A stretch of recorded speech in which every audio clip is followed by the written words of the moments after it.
Welcome to Real Estate Coaching Radio, starring award-winning real estate coaches and #1 international best-selling authors, Tim and Julie Harris. This is the #1 daily radio show for realtors looking for a no BS, authentic, real-time coaching experience. What's really working in today's market, how to generate more leads, make more money, and have more time for what you love in your life. And now your hosts, Tim and Julie Harris. Welcome back. This is day 3, and we are going over the list of the least to most effective lead generation sources. Remember, this is day 3. Make sure you go back and listen to the prior points. The prior points on the prior shows, a lot of you are really loving this information because what we're doing is we're helping you to understand why some of the things that you've been trying to do for years for lead generation aren't working, or frankly never worked in the first place. And we're clearing the air so you can have really a focused lead generation system in place so you can start doing consistent transactions and making consistent profit. So that is what this podcast, this series is all about. So make sure you listen to the first couple days. And Julie, let's roll right into point number 23. That's right. We're going from the bottom of the list to the top of the list. So point number 23, email marketing. What about email marketing for a lead generation tool? Well, there's lots of different systems for this that are usually pretty inexpensive and can produce a random lead flow now and then. However, they should not be seen as a replacement for actual conversations. These are things like emailed newsletters or market reports or updates, automated messages. Yes, you can set it and forget it, which of course we know everybody likes. However, are your emails actually being opened? Are they mainly in spam folders? Do you call when you get a response to your email? So there's a lot more to this than just setting it and forgetting it. What's your opinion on that? No, it's all this. So these points all kind of fall into the same bucket, right? It goes to passive lead generation versus proactive lead generation. So let's say, for example, you've got this great email campaign or your great email list. And let's say they're centers of influence, past clients, you followed our coaching, you built this kick-ass list, you've got complete data, you're ready to go. And now you're thinking, well, what should I do? Should I do a social media campaign? Should I do a newsletter to them? Should I, maybe pick up the phone and call them? The first two things, frankly, are going to cost you a lot of money, and you're leaving a lot to chance. Picking up the phone and making the phone calls will cost you time. But the picking up the phone and having these meaningful phone conversations where you're going to follow our scripts and our conversation outlines, that's going to result in you making more money and actually having a much higher net profit. Now, if you still choose to do the passive lead generation, the social media campaigns and the rest of it, that's fine, but you've got to be doing the proactive lead generation. And if you have to choose between one or the other, do the proactive lead generation because it's going to give you consistency of lead flow, because there's going to be a direct correlation between your effort and the results. Your effort's going to be controlled by the amount of time you're going to put into the activity, the amount of time you're going to be putting into the activity will have a direct result in how efficient you get at it, because the more you do it, the better you're going to become at it, right? You're going to develop skills. Well, that's what happens when you use something over and over again. And then what's going to happen is you're going to start generating consistent business from it. And then here's where your big epiphany is going to happen. You're going to realize every single day you can wake up and you can do proactive lead generation every single day on a consistent basis, and you will then see consistent income happening. No more ups and downs. The normalcy that some agents profess is this is just the real estate industry. 1 month you make money, and the next month you spend it all and you don't have any. That isn't the way it's supposed to be if you actually follow a proven system. The agents that have the ups and downs are the ones that are doing primarily passive lead generation.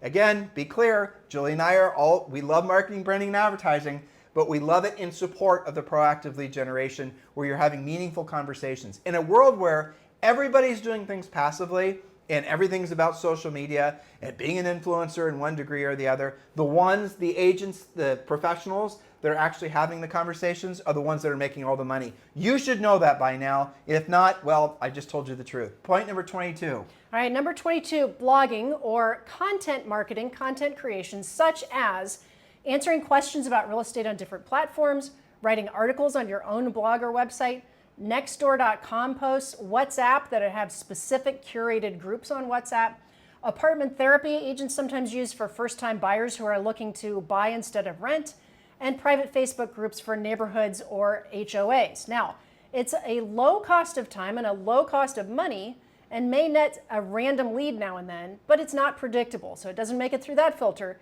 It's also not expensive, so you can budget 15 to 30 minutes a day to keep your presence on a few sites, but don't consider it a lead source as a spoke by itself. Because it's not consistent, right? That's right. So you see how as we go higher on the list, we're judging these things by their predictability and their expense. So this is something that some of you guys could do with virtually no time, and it doesn't cost a lot of money, but it's also inconsistent as far as what it's going to do. But done correctly, it will reinforce your proactive lead generation. Yes, that's right. I'll give you an example in a second. You are most likely to get results from the particular neighborhood blogs and apps, especially around your listings, or maybe you're looking for new inventory for your buyers. I'll give you an example because I have had coaching clients get some results from this, especially on Nextdoor and on WhatsApp. Well, when they're dealing, but define it, Jules, when they're dealing with very specific, Very drilled down niche type neighborhoods. Example. Okay, so coaching client in Louisiana. She posted a just sold this. Now this had multiple factors, right? It was in her neighborhood, which she has marketed to before, where she has a strong center of influence. So we already have that as a basis, right? A just sold. She posted on Nextdoor and said she did a combination of something she learned from Premier Coaching, the good news, bad news post. The good news is I was able to sell a house in this neighborhood, name of the neighborhood, because we're on Nextdoor, and it was like 21 hours or something really fast with multiple offers. The bad news is there's nothing else for sale in here, and there's 5 people who also wanted to buy this house. So I'm posting as a cry for help. Who else knows that you're going to move this year? Because I probably already have a match for your home. You guys get it? She got not 1, but 2 listing leads off of that. But so that is an example. Again, we like this. This would be something that all of you guys could do and probably should do. Yeah. Choose your neighborhood, wisely.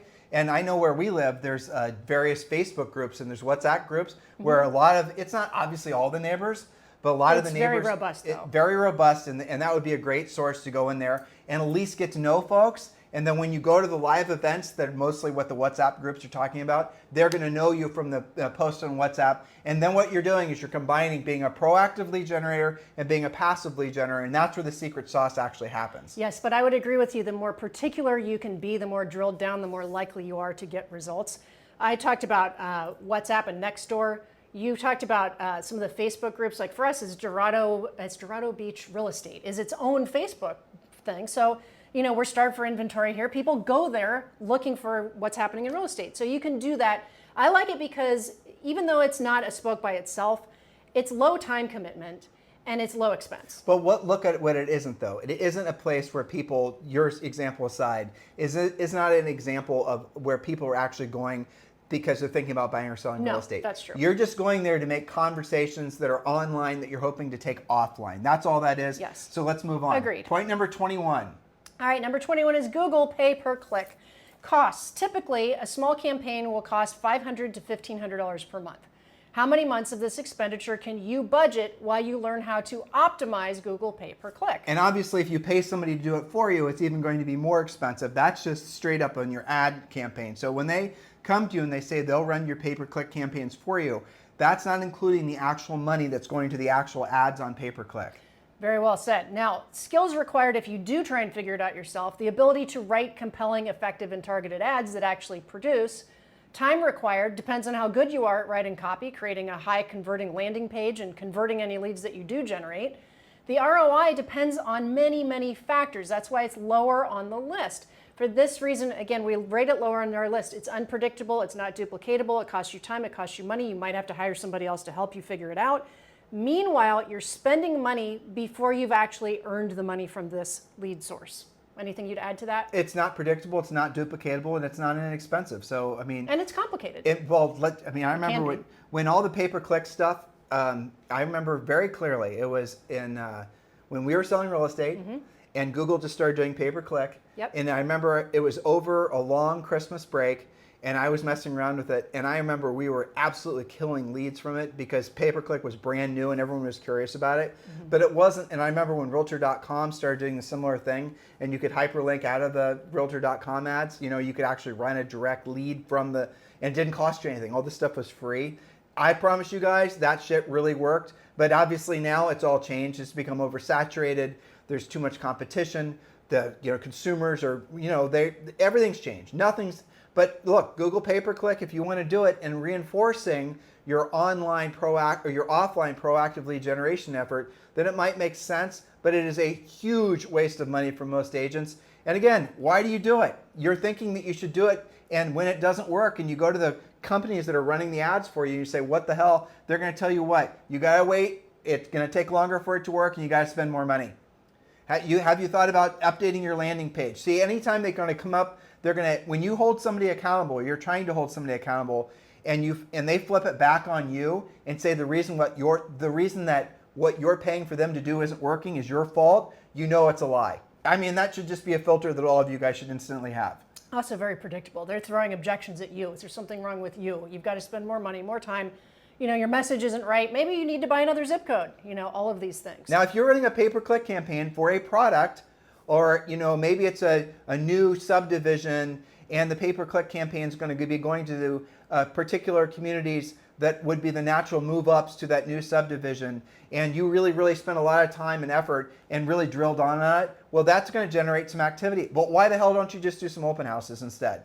Yeah. Right? Why are you doing one or the other? Well, you have to do the pay-per-click campaign to get people to do the open houses. When people are driving around the community and they see signs for open houses, especially for a new community, they're going to follow the signs. Use your own logic. Look to see how you behave.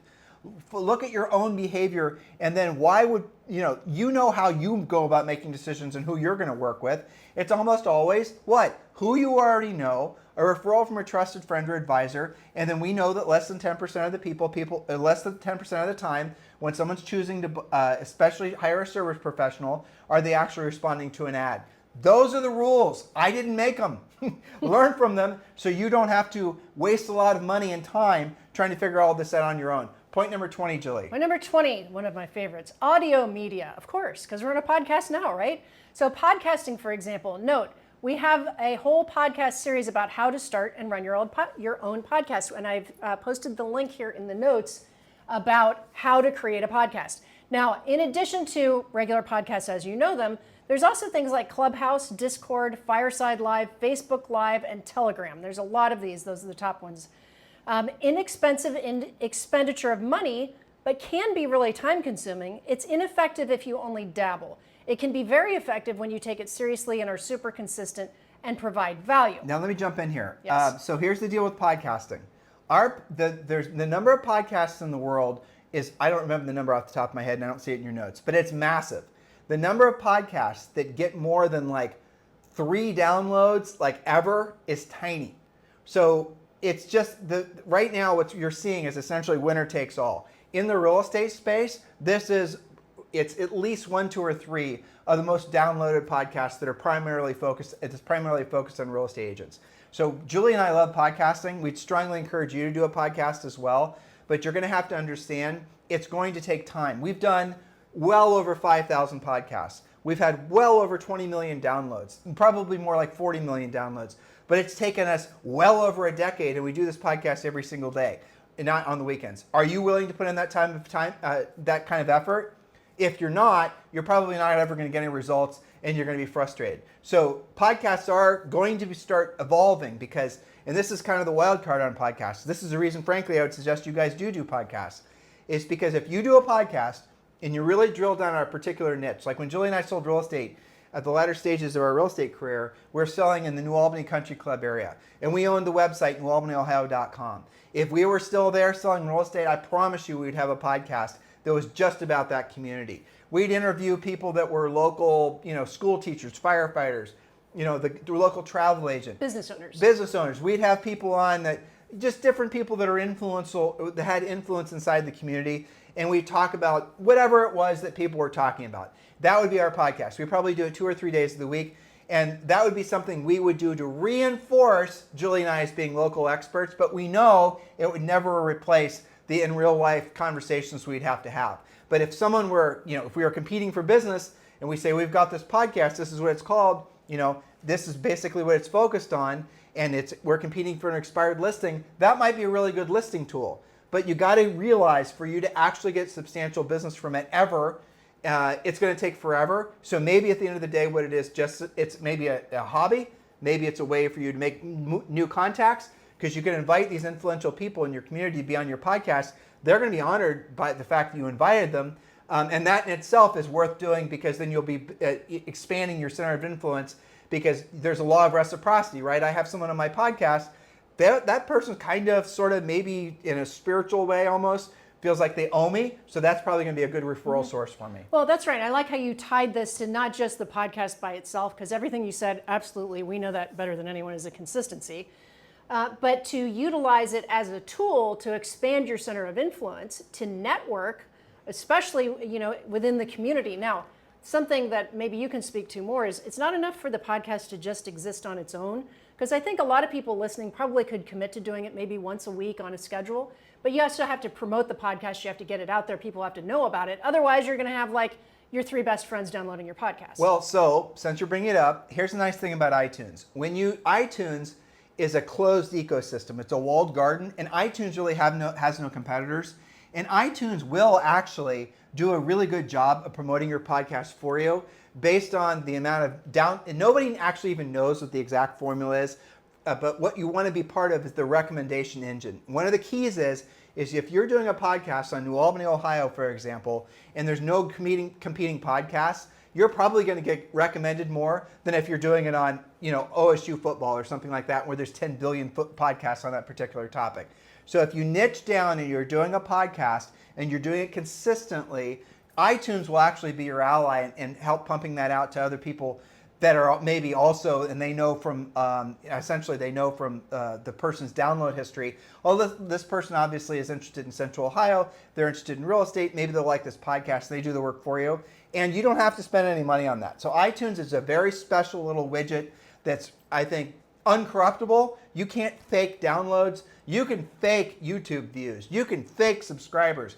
You can fake everything on social media, but you can't fake podcasts. That's the reason also you see a lot of people that are social media influencers on YouTube, and then they start doing podcasts and they get no downloads because they are buying all of their YouTube subscribers and YouTube views, and when they try to convert that to podcast, you can't cheat that system. So in essence, what happens is the truth is known. That's the reason, I'm going to say this again, you see very few people go from video formats to being successful and audio because it doesn't translate. But you see a lot of people going from like what Julie and I are doing on audio and then translating to success on video. But it doesn't go the other way. I've probably given you too much information. As far as equipment, here's all you need. We use, what is this? Rode Wireless Pro. We don't have any fancy equipment. We used to. We got rid of it all. And then we use an app. It's plugged right into my iPhone. It's called Fairwrite. And our workflow is this. Julie and I do the podcast. We read our podcast. We do the notes. We vamp. Then we upload the podcast to Google Drive. Then our virtual assistant in the Philippines, she does the rest. She loads it to iTunes. Then we have a video editor that will make the short form videos for all the short form video platforms. And the long form video, that goes on YouTube. And that's the whole system, right? That's basically there's different, if you go to like Upwork, and you look for somebody that will be your podcast producer, those are your keywords, you'll find a billion people that will probably charge you no more than $20 or $25 per podcast, and then you're left having to create the notes and then obviously record your podcast. But don't think any of this is difficult. It's not. And it's not expensive either. No, it's not. The difficult part is the consistency, so don't worry about this costing you a lot of money, because if you guys don't know yet, Julie and I don't like spending a lot of money, so we're inherently cheap. So as a result, when you see us doing something, you can pretty much guess it's been fully vetted to work and produce the maximum output as far as results. Point number 19, Julie. All right, point number 19, Boomtown, KV Core, other similar platforms. Now these are generally not too expensive to set up, but it will cost you more money to systematize it, upgrade it, and optimize it. Your results will vary greatly depending on the actual money you spend and how good you get at using it. Much more effective when you call anybody who responds to any of your campaigns, not just bouncing it back or auto-responding them. But our favorite in this category, because you get it for free at EXP, normally it's $500 or more per month, is Making It Rain, or KV Core. It's KV Core, but under that, Making It Rain. Right. EXP Realty's digital lead generation program is designed to drive home buyer and seller traffic to your KV Core websites. Leveraging that digital advertising helps you maintain a consistent pipeline of quality leads. Now, this is wandering into the land of dripping, but how does it work? Digital advertising campaigns, there's lead capture, there's training and support. When you integrate Making It Rain with KV Core, agents can automate and optimize some of your lead generation processes, But again, just having it exist and running in the background and setting it and forgetting it will not create more leads for you. There may even be leads that you don't know about if you're not used to actually converting them using the scripts. So there's a lot to this, but if you have to choose, I do like KV Core and making it rain, especially if you're an EXP agent. So about EXP, Julie and I, one of our best business decisions we ever made was joining with EXP in 2019. We are certainly interested in sponsoring you at EXP Realty, and we've made it very easy for you. If you're listening to us on iTunes or Spotify or Stitcher or YouTube or wherever else, you can see there's a link to our EXP website. You could just go and check out the reason why literally thousands of agents are aligning with Julie and I at EXP as their EXP Realty sponsors. The link is down below in the show descriptions. Or if you'd like, if you're ready to land the plane and you have not yet chosen your sponsor at EXP Realty, you've decided, well, you know what, I'm going to definitely join EXP. I've not chosen a sponsor. I already feel emotionally and spiritually aligned with Tim and Julie because I listen to their podcast every day. You can just text me directly at 512-758-0206, 512-758-0206, and just give me a brief bio on your real estate background, and we'll pick the conversation up in real life, and then we'll move forward in helping you join EXP. But if you're just looking to get started and you're ready to change brokerages and you're looking for more information on EXP, you can text the letters EXP to 47372. Text the letters EXP to 47372, and we'll text you back a link to our group's website. Or if, again, you're on iTunes, Stitcher, Spotify, we're on like 30 different platforms. You could just scroll to the show description below, and you can click the link and go right over to our website. So your 3 ways forward to join with us at EXP is you can text the letter EXP to 47372, and we'll text you back a website link.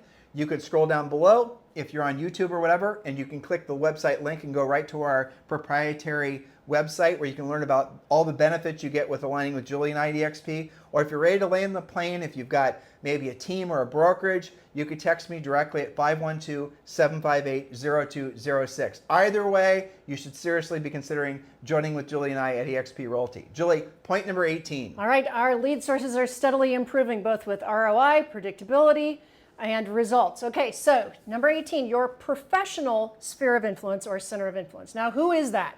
Mortgage people, title company managers and closers, home inspectors, stagers, closing attorneys, probate attorneys, home maintenance people, estate sale contacts, consignment store owners, plumbers, painters, carpenters, electricians, anybody who fixes your inspection problems. Now, note to self, and I only did part of the list, but that was a lot of people.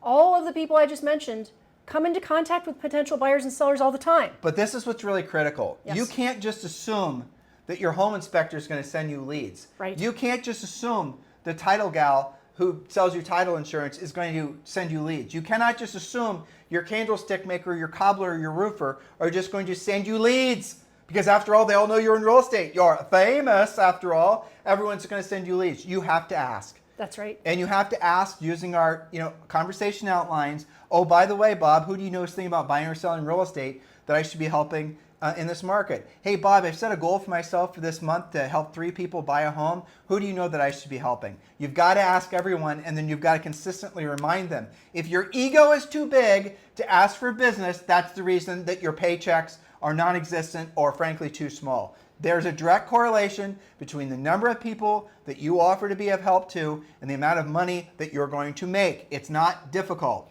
That's right. So your strategy, not just assuming, as Tim said, even maybe you send tons of business to your carpenter. Don't assume that just because you're doing that, he's going to think about you every time he's got a real estate lead. So you've got to have a strategy. Every time you contact somebody on the list, and the list is extensive, ask them, Tim's script, who else do they know who could use your help buying or selling real estate? I've set a goal of helping 3 more families this month. Who do you know where you could help me out? Dedicate 1 to 2 hours weekly by calling people in your professional sphere, sending them referrals, asking for referrals. Train them that you are their go-to real estate person. To Tim's point, you have to actually ask for the business. Now, this is higher on the list. This is number 18 because it's free. It's a little time consuming, but not too bad. It's a bit unpredictable, or it would be higher. But it is still worth doing because even 2 or 3 referrals per year could net you tens of thousands in commission based on the average commissions going around. And by the way, these people are all essentially dependent on you selling a house for them to get business. Yes, they're So real estate adjacent. Right. So the law of reciprocity is working in your favor. Oh, and by the way, go to the previous point and maybe have some of those guys as your first podcast guests. I mean, I'm not saying that having a title insurance rep is going to be that interesting to listen to, but you never know. Well, but there are other people on the list that would be interested. You could talk to a rehabber, a contractor, a builder. You can talk to people and make it more interesting, especially if you keep it local. Yep. So what we're starting to talk about is maybe you combine several spokes and they start to take care of each other. Do you remember Mark Yerke in Columbus, Ohio, who we'd used for certain types of mortgages? Yep. And he had that TV show, or he had that radio show on AM. He had us on it a few times. Yeah. So it's not on our list because hardly anybody listens to AM radio anymore. Podcasting has replaced radio. Yeah. It's basically the same thing. But yeah, so I threw that in there because I just had that memory of how Mark would always try to send us business, and he'd always try to reinforce the relationship with us, and we'd reciprocate, obviously. Well, that's the point, right? Your professional center of influence. That's what we're talking about. All right, one more point today? Okay, yeah. Number 17. And this one I really love because not many agents work this. Assisted living care facility housing intake coordinators. There's no cost to you except your time for a few meetings and follow-up calls. Fact, people often pay for their assisted living care and housing by selling their home. So use your pre-listing package that you learn in Premier Coaching, have coffee with the housing intake coordinator, and offer to be a liaison to help with a smooth transition. There is little or no competition in this end of the business. You can be effective immediately because all of these assisted living care housing intake coordinators, they have leads all the time, okay? You can be effective immediately. It could also take a little bit of time to build relationships. And I do coach this with my individual clients, not all of them, but many of them are developing this spoke. It's not enough to just have one relationship that you have coffee with once. Having a strategy, identify there's different types of assisted living care that are out there. Some of them are more housing oriented, condos, patio homes, stuff like that. Some of them are more medical oriented, but identify the ones that are more house-ish, right? Identify who's running as a housing intake coordinator, get those names, send them a letter ahead of time, follow up with a phone call, set up a coffee, lunch, or brunch, bring your pre-listing package modified, and we do teach this, I teach this with my coaching clients. You can modify with an additional page where you talk about the things that you can do to help with that transition. One of the most common things is what are they going to do with their pets? There's pet rescue. There are some facilities that allow you to have a pet.